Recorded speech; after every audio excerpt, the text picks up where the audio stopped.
আসসালামু আলাইকুম। পুরুষের নারীর মতো সাজসজ্জা নবীজি সাল্লাল্লাহু আলাইহি সাল্লাম যা বলেছেন তা আজকে আমরা জানব।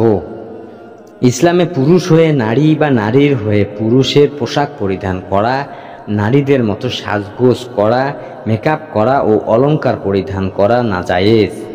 নবীজি সাল্লাল্লাহু আলাইহি সাল্লাম এরকম কাজ করতে নিষেধ করেছেন এবং এরকম কাজ যারা করে তাদের নালত করেছেন। আবু হুরায়রা রাদিয়াল্লাহু থেকে বর্ণিত, তিনি বলেন, আল্লাহর রাসূল সাল্লাল্লাহু আলাইহি সাল্লাম নালত করেছেন ওই পুরুষের উপর যে নারীর সাজ পোশাক পরিধান করে এবং ওই নারীর উপর যে পুরুষের সাজ পোশাক পরিধান করে। সুনানে আবু দাউদ।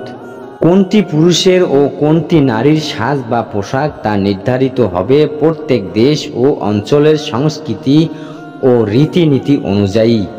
কোনো অঞ্চলে বা দেশে যে সাজ পোশাক শুধু পুরুষরাই পরিধান করে, ওই অঞ্চলের নারীরাও ওই সাজ পোশাক পরিধান করা থেকে বিরত থাকবে।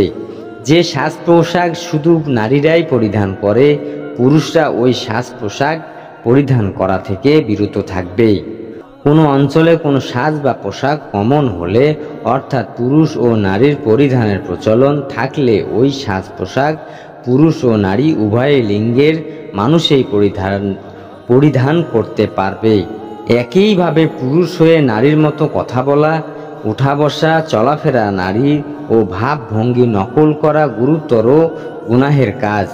নারী হয়ে কথাবার্তা, উঠা বসা ও চলাফেরায় পুরুষের ভাবভঙ্গি নকল করাও গুরুতর গুনাহের কাজ।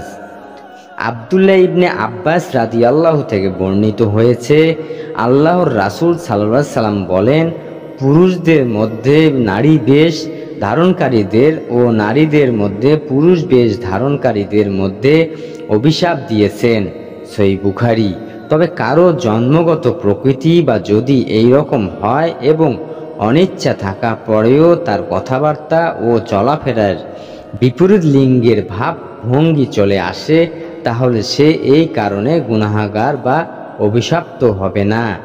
তার চেষ্টা করতে হবে যেন চিকিৎসা ও অনুশীলনের মাধ্যমে এই প্রকৃতি থেকে সে বের হয়ে আসতে পারে। জাযাকাল্লাহু খায়র।